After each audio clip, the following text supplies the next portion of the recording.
Hi, everyone. Thank you all for joining us this lovely evening. Wow, when they dimmed the lights, I was told this, but now I cannot see any of you. Thank you all for joining us this lovely evening. My name is Karina Hernandez. I'm a curatorial assistant here at the Museum of Contemporary Art, Chicago.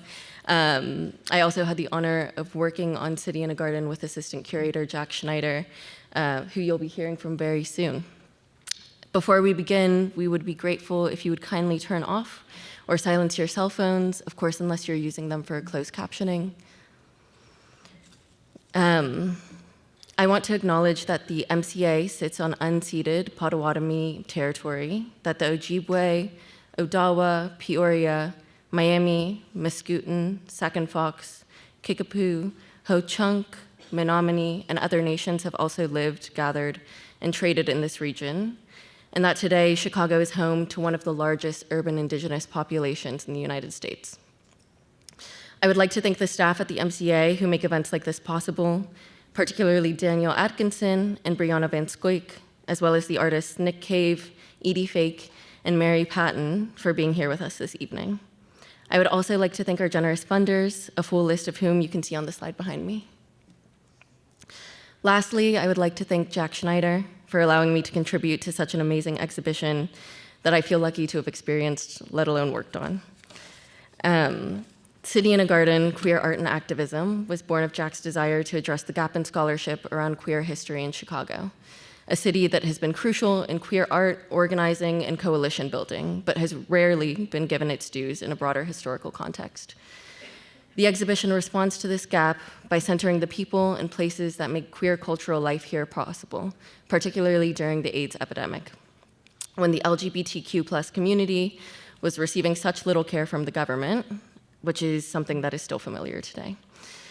This show additionally carries forward a through line in MCA history, a continuation of conversations raised in exhibitions such as the 2023 show Entre Horizontes, which centered the often under-acknowledged contributions of the Puerto Rican community in Chicago, as well as the 2012 show This Will Have Been, Art, Love, and Politics in the 1980s, which examined the role of visual artists during anti-nuclear protests, the AIDS crisis, and the establishment of various social justice movements. City in a Garden brings that inquiry home, grounding it in the infrastructure of queer life built here over decades. It's cemented in Chicago communities, clubs, streets, and the texture of daily queer life here. Tonight's roundtable brings together 3 artists who have contributed to, shaped, and archived these ecosystems. Their practices mark a living network of cultural memory that is still unfolding across Chicago and the larger United States. A bit about the incredible people joining us tonight. Nick Cave is an artist, educator, and most importantly, in his own words, a messenger. Working between the visual and performative arts, Cave utilizes a wide range of mediums, including sculpture, installation, video, sound, and performance. Throughout his practice, Cave creates space of memorial by combing found objects with contemporary dialogues on issues including gun violence and social justice. Cave was the subject of a major career survey exhibition titled Forevermore that debuted at the MCA in 2022 before traveling to the Guggenheim in New York. Edie Fake is a visual artist whose works examine issues of trans identity and queer space through the lens of architecture and ornamentation.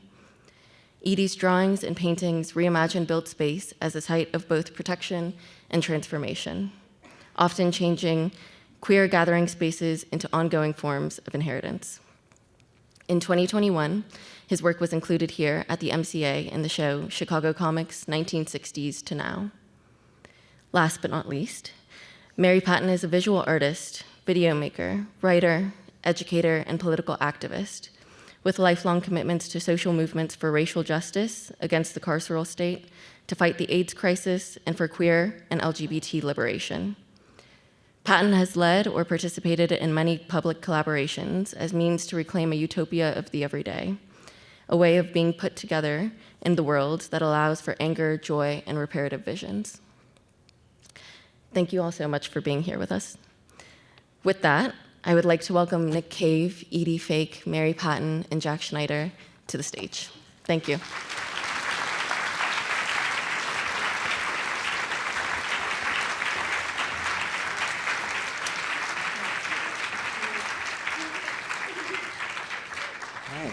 Hi, everybody. It's a full house tonight, which is amazing. So thank you all for coming. Thanks, Karina, for the lovely introduction and also all of their brilliant contributions to the show. And most of all, thank you to our panelists, Nick, Edie, and Mary. So to start to maybe ground us in the conversation a bit, I want to ask each of you just to briefly describe your work that's included in the show.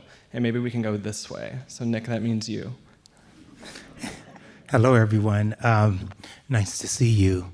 The work in the show is really from a series of works titled Sound Suits. But the origin of the sound suit really came about in response to the Rodney King in 1991 incident. And so what I was thinking about was protection, sort of what do I need to put in place? How do I protect my sort of shell? You know, how do I sort of create objects that I can sort of, my body can go into? So it was operating as this sort of suit of armor. But then as I started to move in them, they made sound. And so that's how Sound Suit came about. But I was interested in just that idea and this idea of adornment. And, you know, as I have, you know, we live in a world where sometimes we're told who we are through the political realm. And so I'm always sort of questioning that and how, and looking sort of in this sort of mirror of, you know, who am I and how do I sort of put in place things that can adorn my spirit and to sort of enlighten and sort of create a world that is opulent in this sort of fantastical sort of way. And so, and through the lens of found materials, stuff that's discarded and sort of dismissed and devalued, and sort of reclaiming all of that in this sort of magical way. Thank you so much, Nick. Edie? Yeah, so I have some smaller drawings from a series, Memory Palaces, that I made. I had moved back to Chicago, I think in 2009, and started kind of both feeling and sort of looking into these kind of snippets of queer history that I didn't know, and like queer spaces, and reimagining those using the vernacular architecture of Chicago. And yeah, the way that queer space is shaped both in our minds and in reality is just like a huge part of kind of the root of my practice. I had my little young paws in pilot TV, which I'm not, you know, I haven't looked at that archive for a while. So to see the show today and see that stuff, I was like, oh yeah, right, making that the pilot wood sign and everything. And then, yeah, thinking about the realm of speculative architecture, I also had the chance to do the mural that's in the front of the MCA right now, the free clinic for gender affirming care. So thinking through like queer space with joy and possibility. Thank you so much. Mary? My contribution is a series of photographs, t-shirt, stickers, ephemera, graphic ephemera from ACT UP Chicago, which was the AIDS Coalition to Unleash Power. The chapter of ACT UP that existed here is maybe not as known. There's a tendency, I think, to collapse everything into ACT UP New York, which has also been the object of many, many PhD dissertations and so on. Anyway, Chicago was really important. It wasn't as big as New York, but for several reasons. One is that it was a little bit more multiracial in character than ACT UP New York. The AIDS movement, we're talking about 87 to the mid-90s, and there are some ACT UP chapters that still exist. But so this movement grew out of, I think every place there was an ACT UP chapter, there had been other iterations of grassroots activism to fight this new plague and to fight the terrible, bigoted, homo-hating reaction by the right and by the government, and the lack of care. So anyway, I think I talked too much about the movement. No, not at all. I mean, we'll get into all of that. Yeah. And I think a good place to start the discussion itself is on this question of art and activism, their relationship. And I think people tend to discuss art and activism as like mutually exclusive terms or disciplines, right? But I think maybe it would be more accurate to consider something like a spectrum between the two, where maybe on one end you have something like art for art's sake, a kind of like modernist approach to aesthetics that is sort of divorced from social and political context. On the far other end, you could posit something like a pure activism, if that exists, that is wholly and only political, right? We're going to get into it. And I think most of what's included in City in a Garden exists somewhere in like the middle section of this hypothetical spectrum, and blends artistic and activist strategies in various ways and to various degrees. And I think certainly all three of you do that in your practices in different ways. So my first question is, do you make a distinction between art and activism in your practice? And maybe we could start with you, Mary. I think distinctions definitely exist, right? I think, none of us in this entire room could give a kind of simple definition of what art is or art making, right? So I guess I think that, my position is, I'm not sure about you guys, but that all art is political in the sense that every instance of art making, collective or individual, is situated in a cultural political context, right? So and I also have this bugbear, is that the right word, about the way activism gets simplified, a simplified characterization, that activism is what people do in the streets. And I think that maybe another way to think about it is to think about being socially engaged, which doesn't have anything to do with what the content of one's art or the media's, right? But, and I think everybody here is profoundly socially engaged, irrespective of what different choices we make as far as when we're not in our studios or not in our, yeah. Does that resonate with you, Nick, Edie? Or how do you think about if there is a distinction between art and activism in your practice? No, I don't think there's a distinction. I think, it's, I think the political is the catalyst really for everything that I do. Like, it is so rooted in like what's happening in the world right now. And not by choice. It's really just by need. It's what has to happen. And it's interesting. Sometimes I would like to think differently about like other ways to sort of come to my work if it wasn't sort of grounded in race necessarily or queerness. And curious to like, what would I make then? And so, but I'm totally like 100% all in. We know. For we sure. know. We But see it. you know, it's just sort of, so that has always been, you know, it's the motivation. It's the sort of, you know, you become the voice for many, and this medium has allowed me to sort of do just that.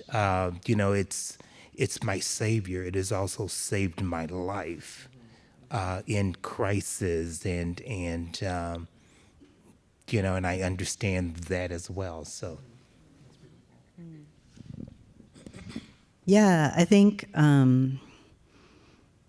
for me, maybe there's some projects I've done and groups I've been part of where I'm like, oh, this feels more on the end of activism, and other things where it feels more like art, but there's definitely like real bleed. And when I think about it, like the through line is to try and to act where I feel politically empowered, which I think is such a necessary sentiment to hold on to at a time like this, and forever also.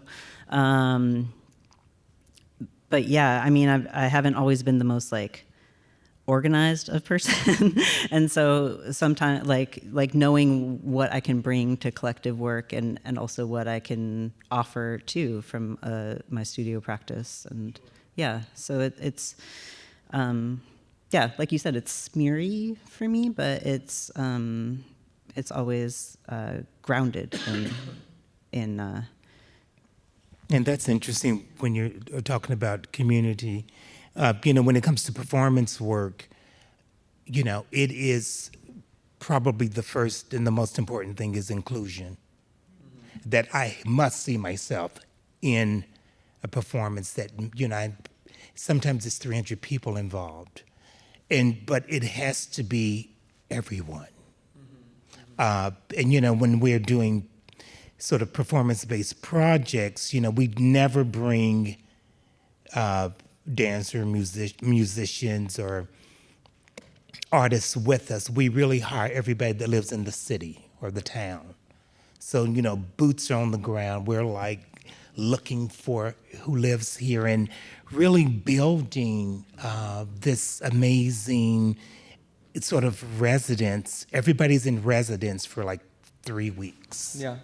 Well, it makes me think of the Color Is, the performance you did down at Du Sable during our exhibition here, which is really incredible.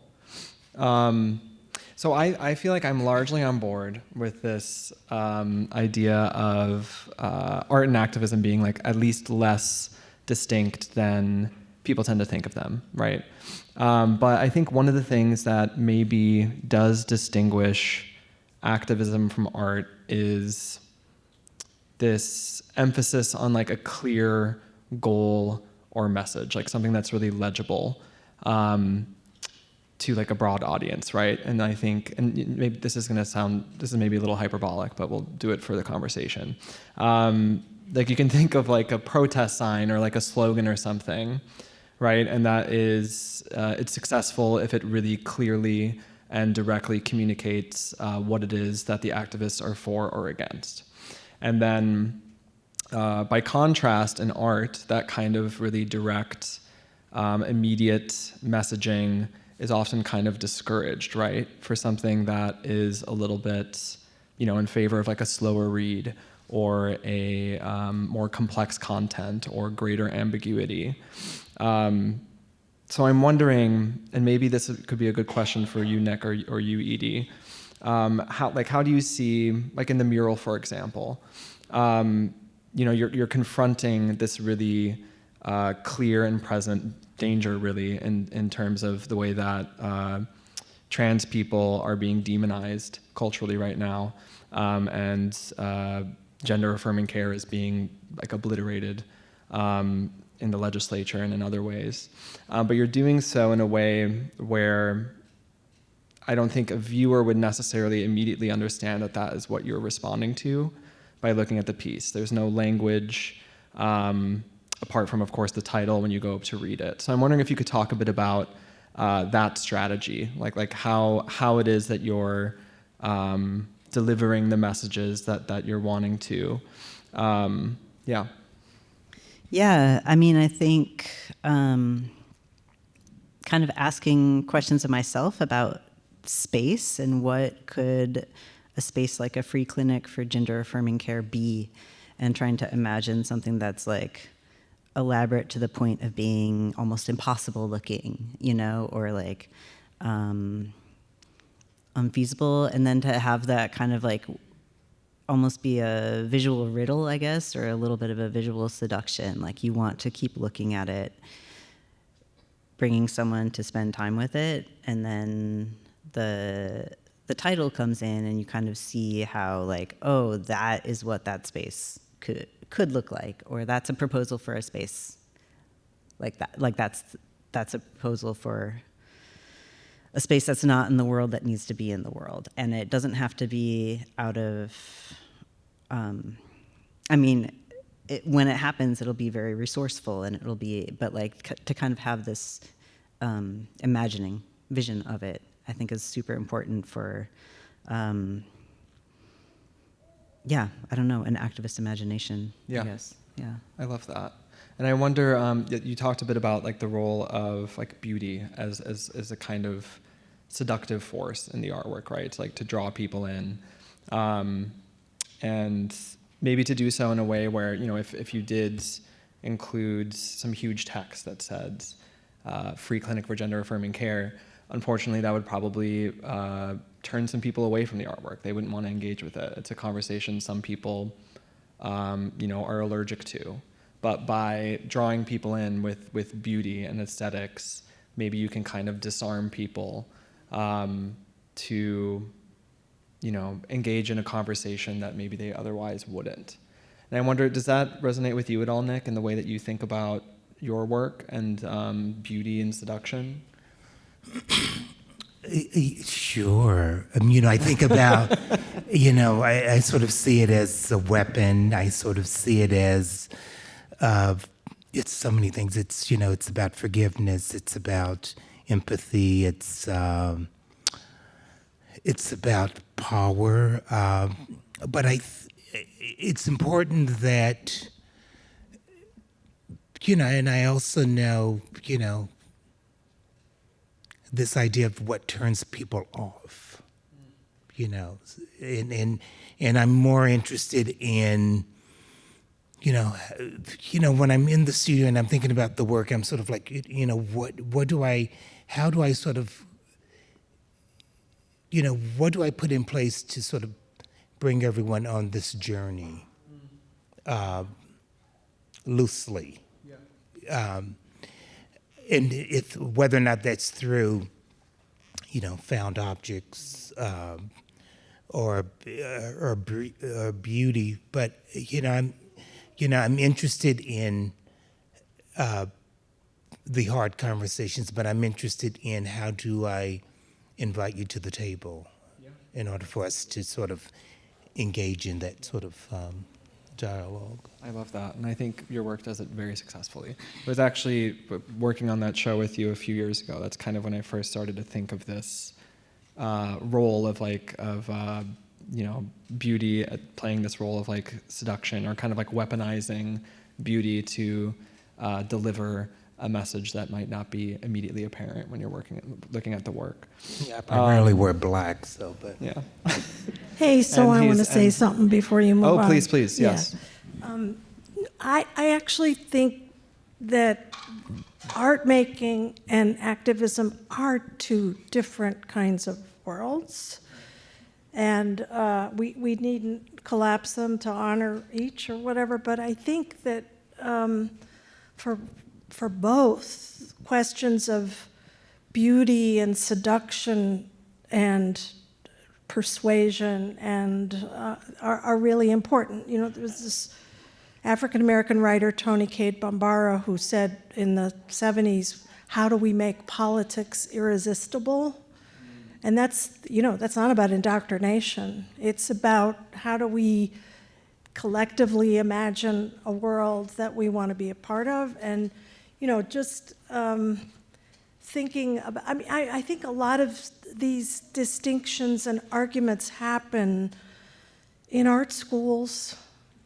where there's a real resistance, where there's as soon as a work engages in something that might be called political, the artist is accused of being didactic. Well, why is that such a pejorative? It means to teach, right? And I'm not saying that, you're kind of trying to draw out what are the instruments. You're talking about the political direct, you're talking about strategies of indirectness, but I think they apply to forms of political activism because questions of form are really important. And so, what's the message of a sign that says, I am Antifa, right?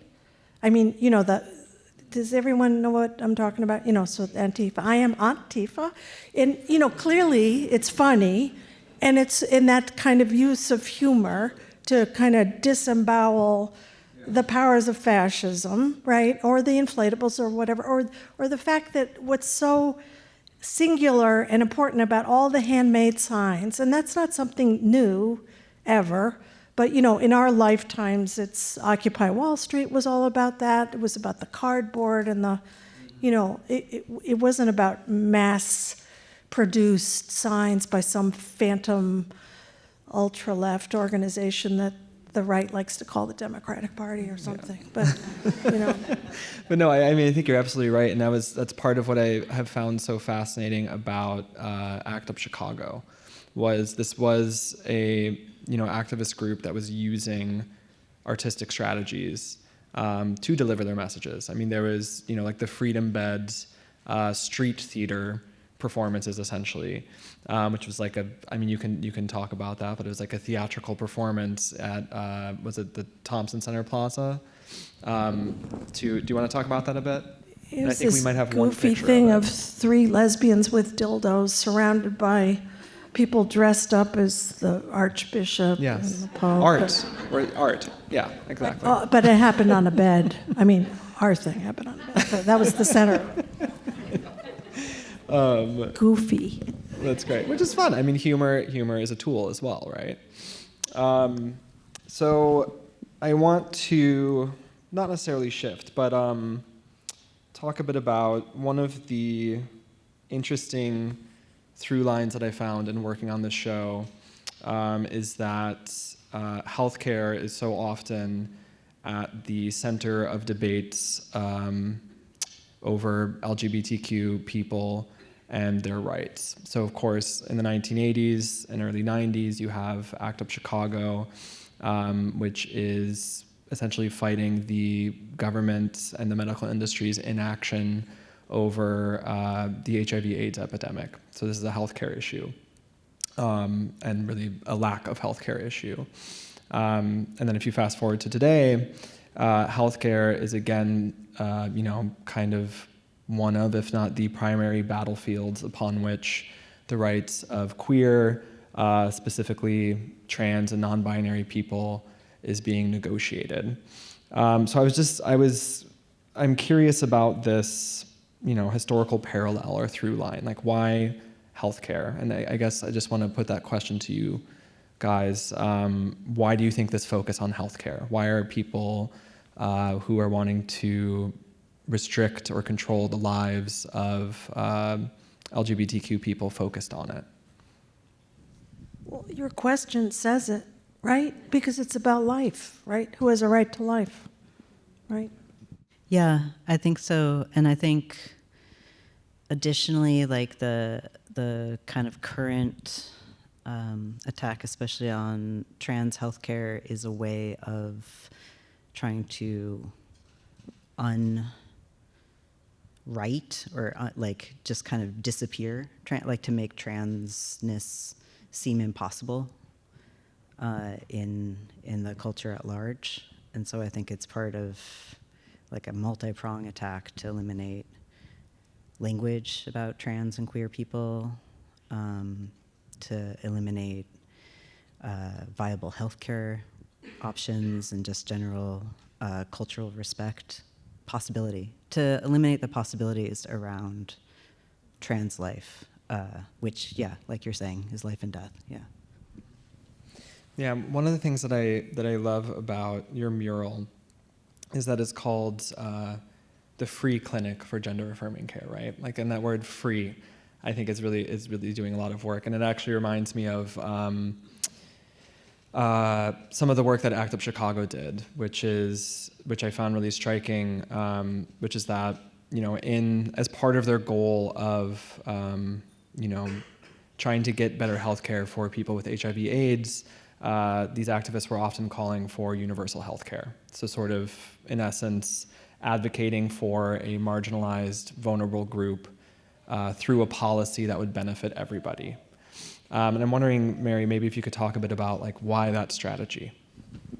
Well, what's interesting is that was not there were real political differences in ACT UP chapters throughout the country, and there were real political struggles within the organization about prioritizing something like national health care for all, or like Bernie's Medicare for all, an equivalent of that. And I think those of us who were pushing that were responding to and being taught by communities of color who were saying, this isn't just a gay male issue, and it was about a wider scope of who is affected by AIDS, right? And the blaming the victim, or terrorizing the victim, making the drug user, the gay man, the bisexual man, the whatever, woman shooting, whatever, that as vectors of AIDS versus a kind of, the failure of the whole healthcare system and the kind of discrimination that's built into that. So, it wasn't the actions that we did in Chicago in 1990 were really significant because they brought together ACT UP chapters from all over the country and people from Canada and Puerto Rico too. And, it was really focused on it had multi-pronged strategy, right? So it was the health insurance industry and the health establishment. It was the pharmaceuticals, and it was, healthcare is embodied by the public hospital, right? Where at that time, women with AIDS couldn't be accommodated because the county didn't have enough room for enough money to build a separate bathroom. And, of course, raising the question of bathrooms, that's a whole other story. But so I think it wasn't, I wish it had been more, that there had been more unity around that, because I think we actually could have helped movements in general more if we'd been, more successful with that. Thank you. And Edie, could you talk a bit about this word free? Why, what is that? It feels so important to me in that title. What was your thinking around including that? I mean, to make it as it should be so, I suppose. I think to not just have what we need, but what we want. Mm-hmm, mm-hmm. And to acknowledge that there's got to be an element of pushing our minds open when the world is trying to close it out. Yeah. I love that. So the exhibition as a whole, so it features artwork from the 1980s to the present, right? And we went with that periodization because it roughly aligns with when artists and activists have used this term queer to describe themselves and their work. From my understanding, it was amid the AIDS crisis in the late 80s and 90s when artists, activists, and academics began reclaiming what was historically a pejorative term, a slur really, queer, reclaiming it as a liberatory term. And I guess I'm not sure if you were alive at this time. No, you were probably very young, Edie. But maybe Mary for sure, and Nick. I'm wondering if you could talk about. Well, maybe we could get into it. Really not to age everyone on stage. I'm so sorry. I'm wondering if you could talk about like in your in your experience, like how and why was queerness redefined in this era, in the late 80s and early 90s? What was your experience of that? Mary, Nick, anyone? Edie? I want Nick to talk first. I'm not. Go for it, baby. Well, I think it's always redefined. Sure. I think, I think about like, I'm a professor at the Art Institute, and I think about like, the kids coming to school and just fucking looking fabulous in a fucking skirt or a dress and like on the train and just all of that. And for me, that is, this is that's the new protest. That's the new sort of signage that we sort of carry. That's the new liberation, that they are standing in their truth and they're sort of, communicating out loud and living in that. And so I'm sort of always fascinated by just the shift that happens within culture in itself, but to be sort of in a world where, COVID really shifted a lot of things too. We sort of all went into this sort of real digital sort of place. And that's where we made work. That's where we also had access to everything. It wasn't so sort of, you didn't have to necessarily, it wasn't so isolated or sort of guarded. It was at your exposure. So it was sort of, I find that to be interesting, but I think it's sort of just an evolution that continues to redefine itself. Yeah. It's not, this way or fixed. that way. Right.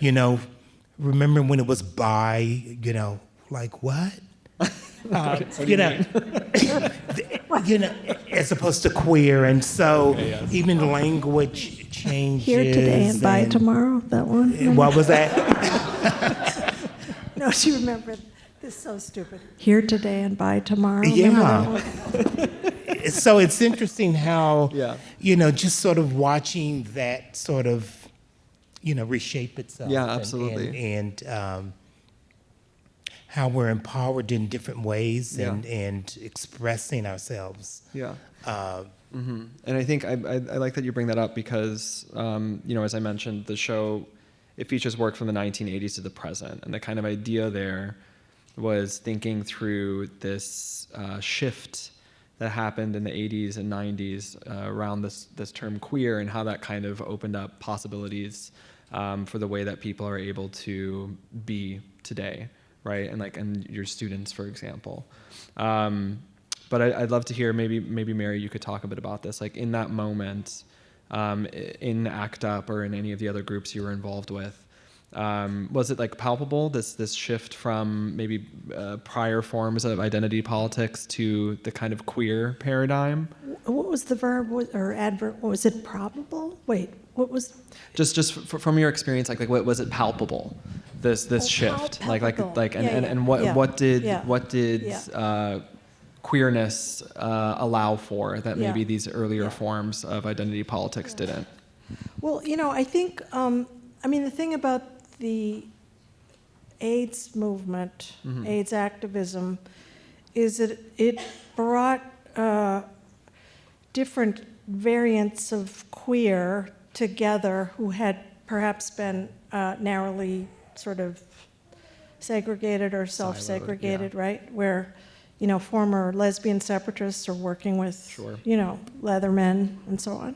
That's, and where, different kinds of real, life alliances happen. I also think there's a way that, of using, and we've already talked about this in different ways, but using the language of those who want to kill us and reinventing it and reclaiming it on our own terms. I think that was a huge impulse. And then there are all these kind of quirky things. There's this artist, Larry Steger, who should be more known, but is known to some of us anyway, who had this idea of forming a little affinity group called the Inverts, which is a sort of a more antiquated, prejudicial term, just reinventing these kinds of things. And a lot of people in ACT UP did have connections with the academy and with the art world, so there was a lot of intermingling of the ideas that were going on, and where, queer became very capacious and not these strict identity categories, and also became a kind of queer is a verb, right? Yeah. We're queering the canon, or we're, it gets a little much sometimes, but everybody can queer everything, right? Yeah. We wish that were true. You're queering the stage right now. We're queering the stage. You're queering the stage with those boots. Yeah.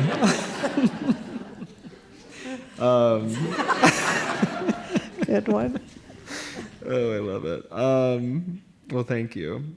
I want to shift a little bit to talk about another topic that I think is top of mind for a lot of people right now, artists in particular, which is censorship.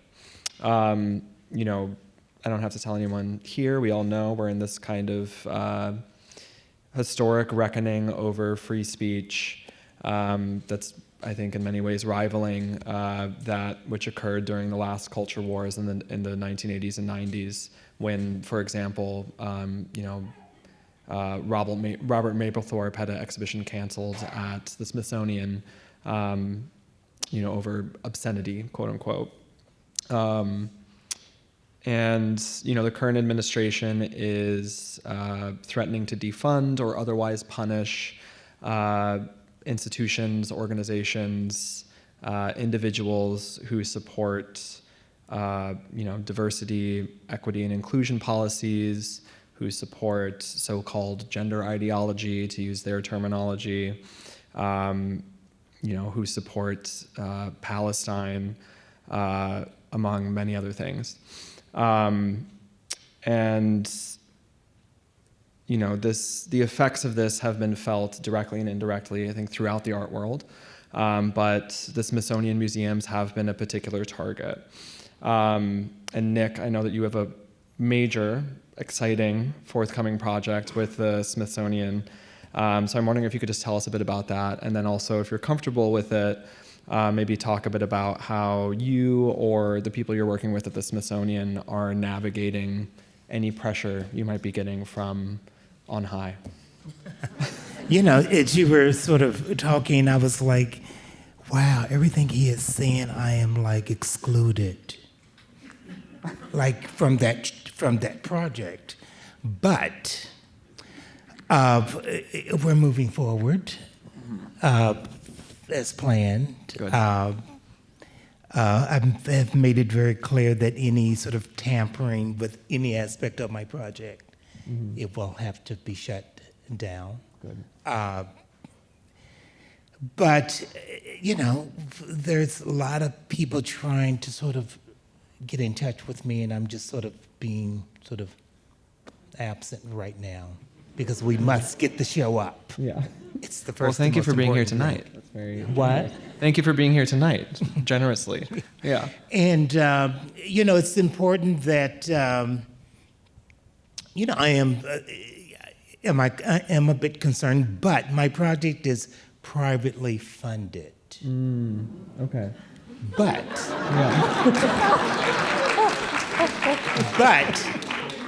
they could still close down if they feel that there's things in the show, which there are. Yeah. they could easily like rope off that section of the museum. Well, that's brave of you, but I think that's kind of what we have to be doing, right? Is just operating as normal. Yeah, that's fantastic. Edie, Mary, do you guys have any thoughts about, I guess, how artists, activists can be responding to the present pressures over the free speech, really? I think maybe a couple of interesting things to think about are, right now we also are living with like kind of unprecedented surveillance. Mm-hmm. And so thinking about how, especially how networks and communities go offline or take part of their work offline. And I think that is also full of really rich connections. It's just really hard to do with the kind of infrastructure we've built in a digital realm that we have lost maybe in a physical realm to some degree. At the same time, I think especially queer communities have good models of kind of being somewhat underground or off the radar or like on a certain kind of radar, and that might need to be a cultural tool in the present and near future. I love that. You know, when Nick said the thing about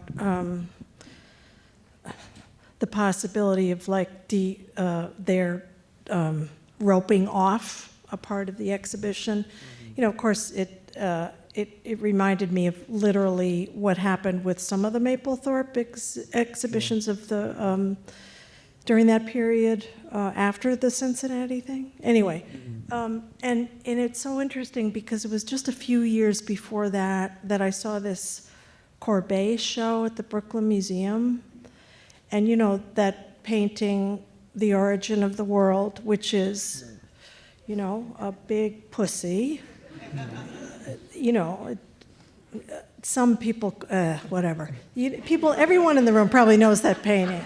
And it has a really interesting history, too, right? How it was, purchased by the Turkish ambassador to France, and who built a little a special kind of container for it that had a door. And, it was like good pornography in Tool.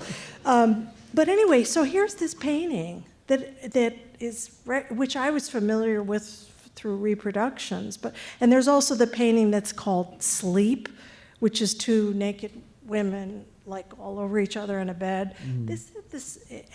I watched this woman who had her kid, must have been maybe a 5-year-old, and just kind of how the mother dealt with this kid being there and looking at this picture. It was really interesting. It wasn't any kind of, like a sort of moment of shame. It was just like, there was a stillness to it. Mm-hmm. I have no idea what went on between them, but it's so interesting. Like, this is how it should be. Things should be open, and people should be able to look, and, we should be able to be that capacious. We should be able to trust people to be people and absorb things the way that they want to or need to. That's great. So we will transfer to the Q&A portion in just a minute, but I want to end on a kind of forward-thinking note.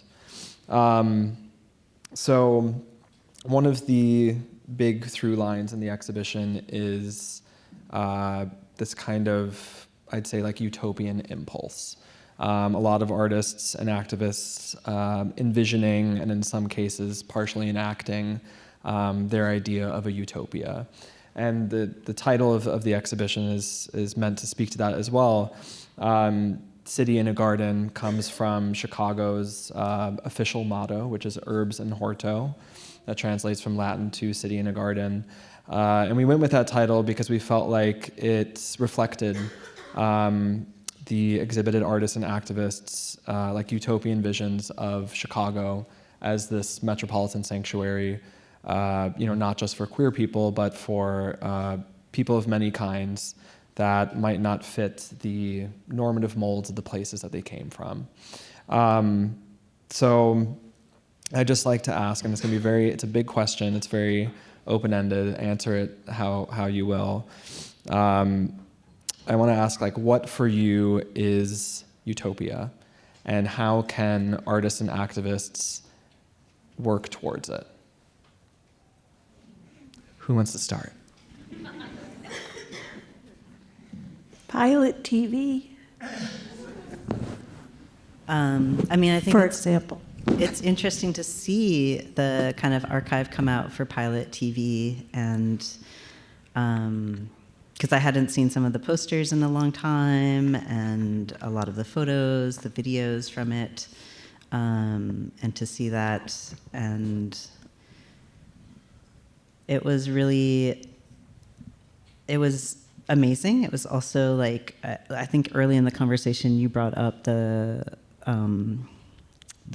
flattening of activism, and that actually activism is really complex. And I think that's the same with community, and just working in collaboration with people is complicated, and also like remembering that, like, oh, you can, or reminding myself, I think, when I saw it, to draw on things that I find inspiring in the world and work with other people to find the new things that we need now. And I think that's the kind of utopian, schemy gears that turn in my head. And so, like, especially like with the Memory Palace drawings, I never wanted that series to be about nostalgia. It's about this kind of, for me at least, it's about this kind of spark of like what I see when I found out that there were these places, like either it was a really evocative name or a really evocative, powerful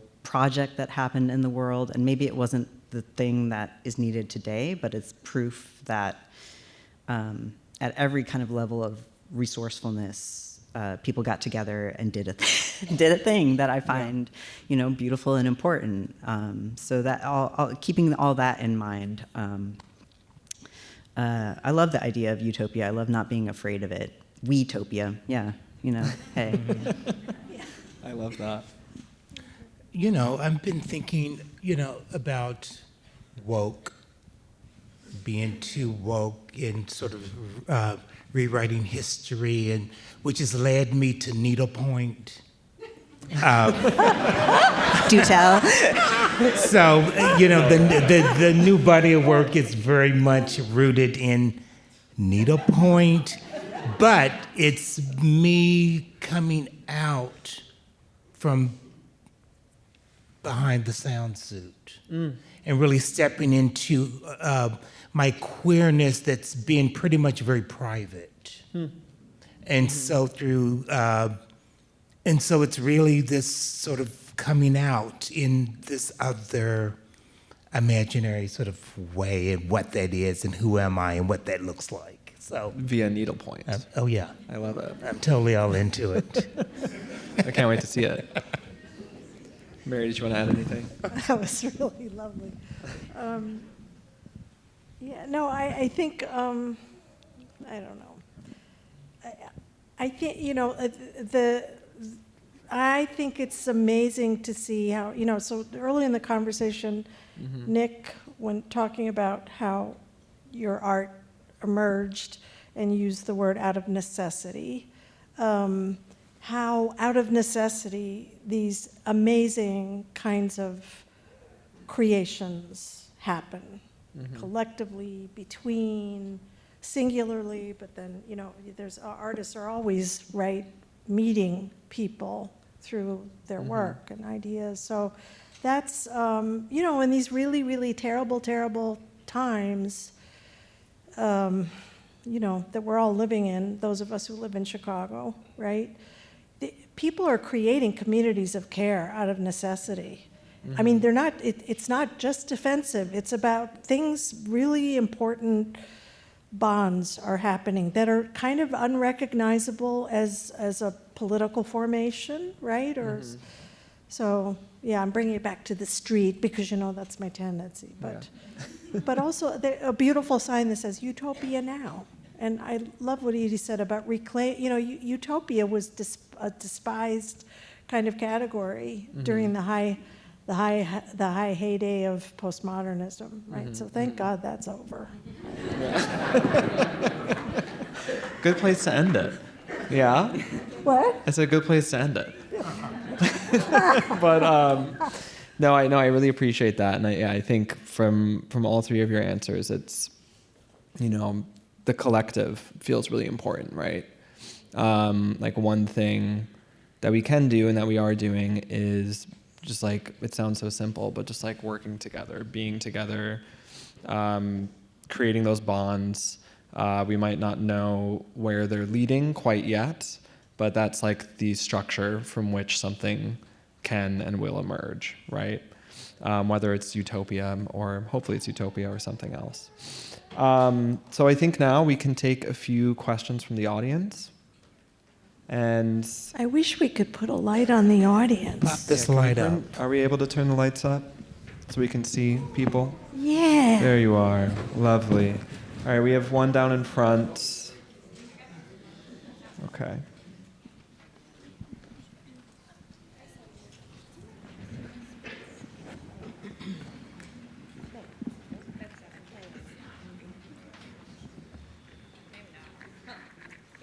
Check. All right. Jack, hello, everyone. Thank you so much. Jack, you alluded to this a bit. My question is specifically for Edie. For those of us who are not familiar with the current state of trans healthcare, can you say more about that? What are the current primary hurdles and how can we be supportive? I mean, I think it varies state to state. So when I designed this mural, I was living in California, and seeing, even in a state like California that has this kind of a publicly stated commitment to preserving trans healthcare, there were things like the federal administration trying to get and kind of trying to source patient records for trans healthcare. There are, the threats I think are pretty widespread of funding cuts for like a larger clinic that has gender affirming care involved with it. And I think in general, so that is to say, in part, I don't know specifically locally what is happening in Chicago. But I do know that there's like people talking about like how is that going to work when it's unavailable through medical care? And so, I mean, I think supporting the trans people in your life, also like, I'm sorry it's so unspecific and untargeted, but thinking through what's going on, it's so multi-pronged. Yeah. Mm-hmm. There's a good resource, just to add on to that. I think it's called translegislature.org. That just tracks all of the anti-trans legislature across the states, by state as well as the federal cases, and it's quite alarming. They have charts. I think this year alone, there's been 1,005 anti-trans bills introduced at the federal and state level. This year alone. And last year, like the total for the entire year was 700. So that gives you an idea of really the direction that things are moving right now. So I think it's a really big issue, and one that I think needs a lot more support and advocacy than it's currently getting from both sides of the aisle. Next question. Can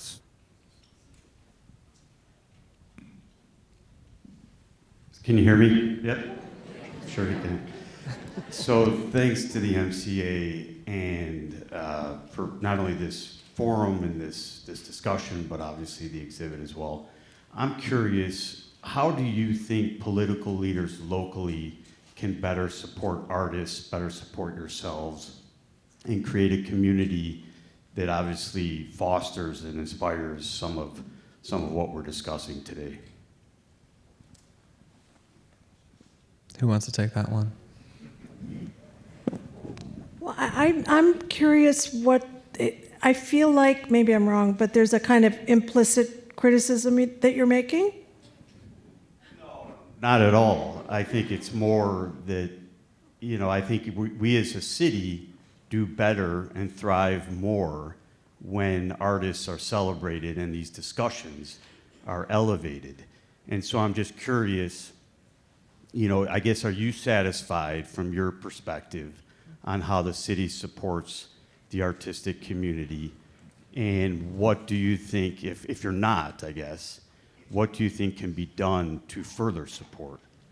I mean, maybe for me anyway, maybe it's like the scarcity economy of how bad things are in so many places in this country in terms of art and artists. I feel like on a city level, on a state level, we're in a little bit of a better place. But of course, there are all kinds of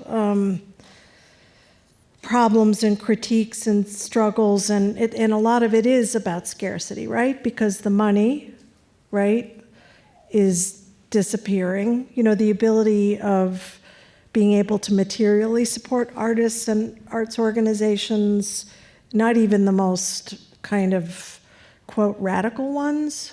So I'm not sure. I guess I'll leave it to these guys to comment. Yeah, I think that,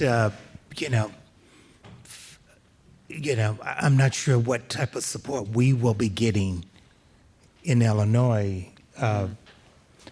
But I think that, for me, I think it's just sort of grassroots. It's really sort of us sort of coming together and sort of like, I wished our protests weren't so organized, and like, I just feel like, it's just like, move down the street, turn left, as opposed to like, where is the fucking like anger? It's so not like, I think about like the freedom fighters and just like, in sort of set-ins, and just, I'm not sure where the sort of urgency is. But I think for artists, we can't not wait for anything. We never have. And we have to just collectively, come together. We're like the most innovative group of people. And so we have to mobilize, like at Facility Word, which is the building I live in, we are like always putting up statements, may it be through video or installations. It may, we invite artists to do projects in the storefront windows, but when shit is going down, we call the artists, we have to make a statement in the window, so we're gonna project over top of your installation, and that's what has to be done. So we have to sort of, I just think we've never waited for approval or nothing. Support, right? No, I think you're absolutely right. I think like this city has a really strong tradition of artists self-organizing exhibitions, happenings, responses to things. Yeah, and I think that kind of immediacy of responding to something that's happening in the moment usually is not really possible with an institutional size exhibition, right? Yeah, so I think that's one thing. Like, Chicago is sort of special in that regard, because there's such a strong history of people, artists, organizing things themselves. But I agree with you, Mary. I think your assessment is correct that compared to other places in this country, our local politicians are not doing so bad when it comes to supporting the arts. And I think the existence, not that this exhibition was necessarily supported materially by local politicians, but the existence of an exhibition like this is a testament to Chicago. Like, this is something that actually could not happen in other cities in this country right now. But yeah, they could always do better, I'd say. Yeah. If there's any politicians in the I love audience. what Nick said, though. I think that's really crucial because it's like from the ground up. Right. That's always how change happens, right? Yeah. And that was lovely. Yeah. Please. Hi, my name is Ruby Bradford. I like the inspire of your artwork way back to 2019. I will never forget. You almost did a wonderful job with what you called way back in 2019 or 2022 with different political, with pride. You're not alone. It's my favorite with different gallery. It's very, very wonderful. It's really terrific. I'm really happy for you. Just make sure, keep the politics safe, and Mary Kate will make sure you have to go test it. It's very, very important. Thank you. Thank you. Thank you so much. Got another one down here. That's sweet. Great. Hello. Thank you guys so much for this discussion. I'm really grateful to hear these perspectives from the exhibition and the speakers. I wanted to ask, in replacing or subverting prior identity politics with what we call queer identity now, and as Mary Patten said, queering can have a tendency to become ubiquitous.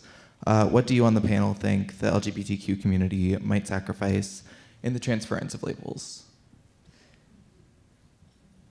So the question is what is lost when transferring from a from the prior mode to more specific contemporary politics. Okay. So If I think, anything.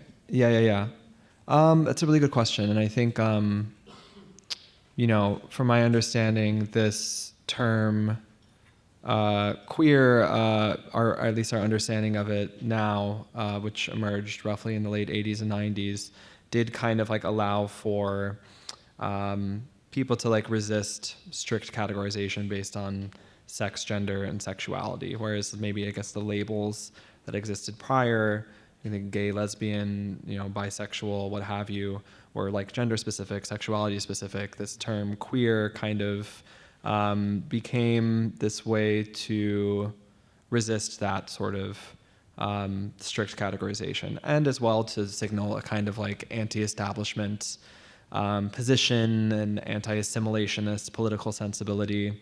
So I think there are, like identity labels are always like a, what would you say? Double-edged sword? I don't know what the right metaphor is here, but I mean, on one hand, I think once you categorize something, you can name it, you can put people in the in-group and the out-group, and you can organize around a particular label, right? And there's some like affordances that come from that, but at the same time, you're also,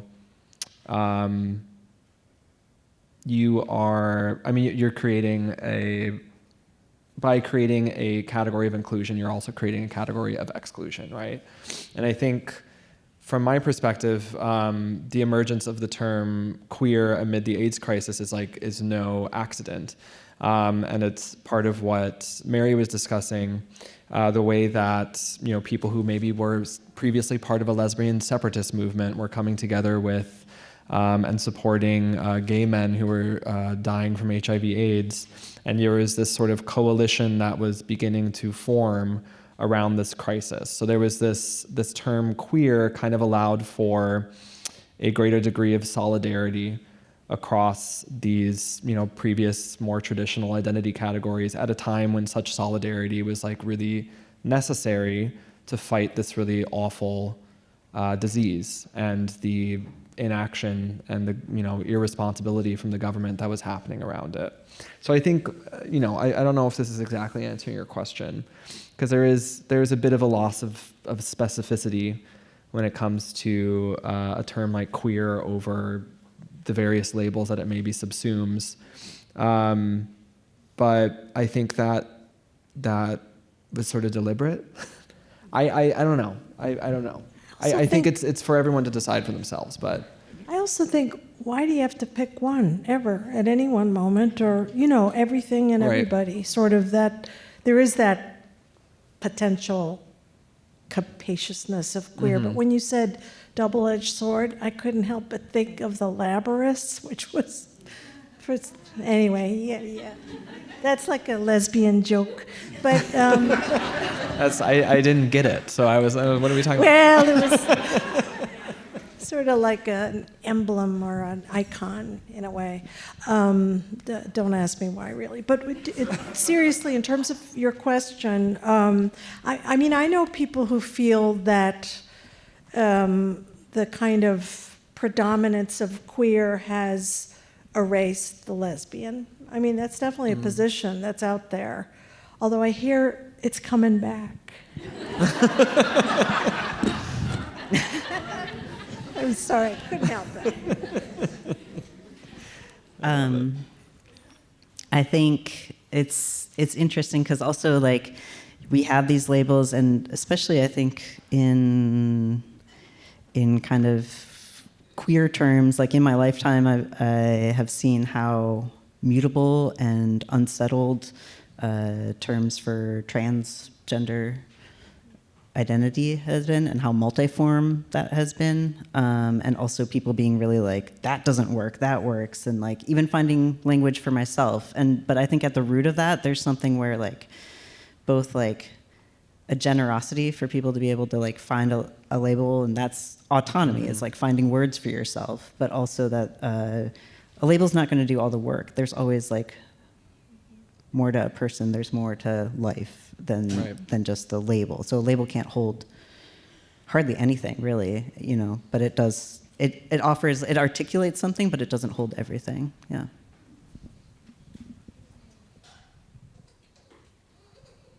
Please. This question's for Nick specifically, but anyone is welcome to contribute.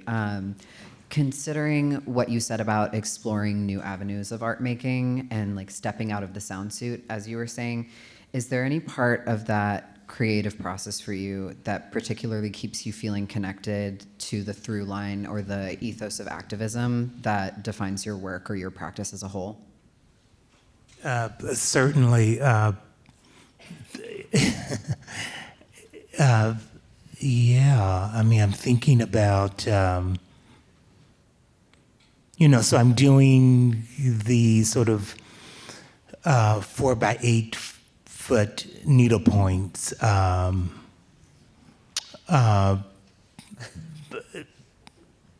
You know, let's say there's one that I'm in all leather things. And part of that work, I'm also setting a dinner table with found objects. So, yeah, I don't really know much about this work right now because it's all sort of new.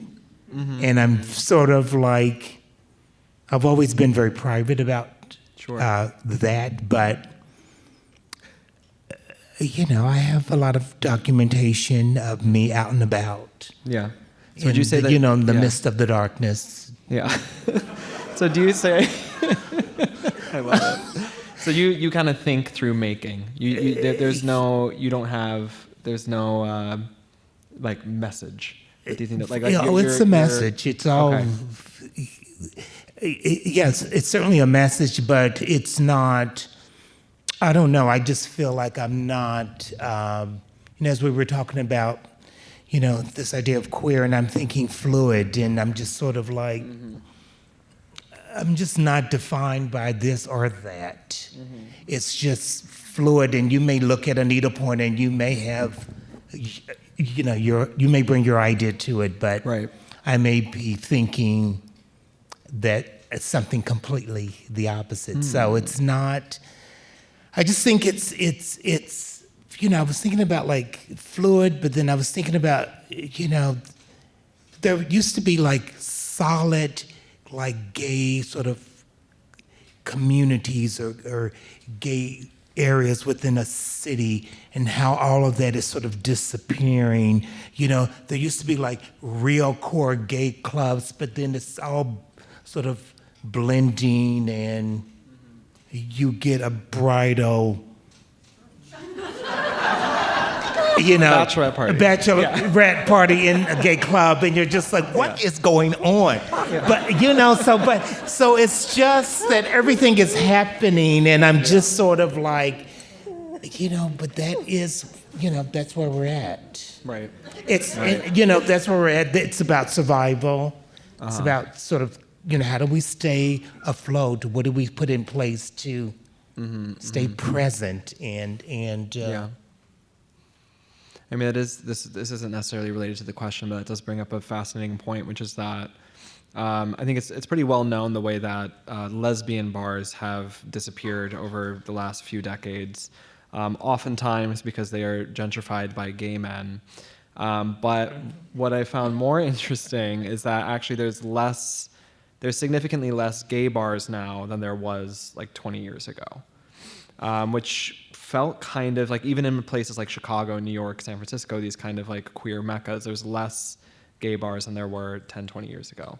So it's just, you know, it kind of runs counter to, I think, this notion of forward progress that we had up until like, you know, a year and a half ago. But then there's a place like Whiskey Girl Bar in my neighborhood. Yeah. There's still that's some, yeah. like right down the road from Touche. And yeah, some nice cool habitation there. But Whiskey Girl Tavern is not, it's like, it's kind of everything for everybody. So, you know, I was meeting up with a couple of my friends who were from California who were visiting. We agreed to meet there for a drink, and unbeknownst to us, there was going to be a leather march in the neighborhood. And our alderperson, who happens to, Maria Haddon, who's lovely, who's in, you know, the People of Color Caucus, the Queer Caucus, the Green Caucus, the Progressive Caucus, very hard worker. Anyway, Maria had brought this resolution in front of City Council to have a Leather Pride Day. Now, you know, it's just a symbolic thing, but it had unanimous support from the fucking City Council, and there were a lot of bad people on that council. But anyway, we walked into, and it was like this party with all these lovely folk, and we just, you know, it was not what we were expecting. Anyway, so that's sort of like a thing, kind of like what you were talking about, Nick. It's sort of a little unpredictable what happens in these spaces, yeah. I think we probably have time for 1, 2 more. Yeah, please. Oh, hi. Hi. I think a lot about codes and secret messages as a form of maybe messages that are for an in-group or speaking to multiple audiences at the same time in different ways. And I was wondering if that's something that you could speak about as like a tactic or strategy in making art for a public, and how do you speak to your publics? And I mean, maybe more specifically, who is your public, if that's not just one thing? Really good question. I want to throw it to Edie, because you brought this up, actually, talking about, you know, the need to kind of develop these kinds of other networks and ways of speaking and being and doing because of surveillance, right? Yeah, I mean, I think that is, I mean, it's huge right now because it also, it's something that potentially lives in our pockets and our phones. Thinking about, yeah, I don't, you know, there's like, I definitely think about codedness, and also that the history of codedness within queer culture, and you know, what does, not to get too like in my head about this, but like if our lives get very small, how do we code to each other? You know, not small as in not as in shut down or quiet, but like there's the potential for like through political circumstance for life for queer people and trans people to get very small. And I think coding is going to be critical at a time like that, for sure, for sure. And then in terms of in my work, I think that's part of maybe trying to embed, like there's work in this show, I think it has a very direct link to its politics or what it's referencing, but I also make work that's a little more abstract, but thinking through that, like, oh, there's like a riddle in here, there's a code in here, and it's not necessarily all about queerness, but that's part of the visual language that I'm working with. So yeah, I think that's how I'm thinking about that. Yeah. Do you guys have? No, when you brought up the importance of codes and of like maintaining your outsiderness in a way as a good thing, or maintaining your not to be encapsulated or assimilated, I guess. I mean, we're so not in that period of like struggling against assimilationism, right? When people are being liquidated, but yeah. I also want to work against like a world where everything is totally hidden and coded too. Like I want to add that. Sure, like that's sure. Like, like both channels at once, maybe. I was just thinking about this idea of like just personas and just actors. We're all actors at the end of the damn day, right? Putting on and you look in the closet. You think about like, what am I doing today? How do I need to dress? And just again, just sort of building one's sort of ego in that sort of way, and sort of and how do you step into that fully? Yeah, or step into it. I mean, depending on what you're doing that day, step into it partially, where you're maybe coding something to communicating something to the people you want to communicate to, but concealing parts of yourself to the people that you don't want to. Yeah, show that gauging the room, and yeah. It's a really good question, and it makes me think as well about some really fantastic people have written about artwork that some artists were making in like the 80s, for example. You think of like Felix Gonzalez Torres, the way that codes operate in his work, and hopefully the reason it was sort of done partially out of necessity, right? Because you couldn't necessarily be making super explicitly queer work and be a successful artist by whatever metric you're measuring that by. The coding was sort of necessary if you wanted to exist in certain markets or institutional circuits. I hope we're not going back to that time. I think I would really prefer that we don't. But the strategies are there if we need to, right? Yeah. Do we have one more?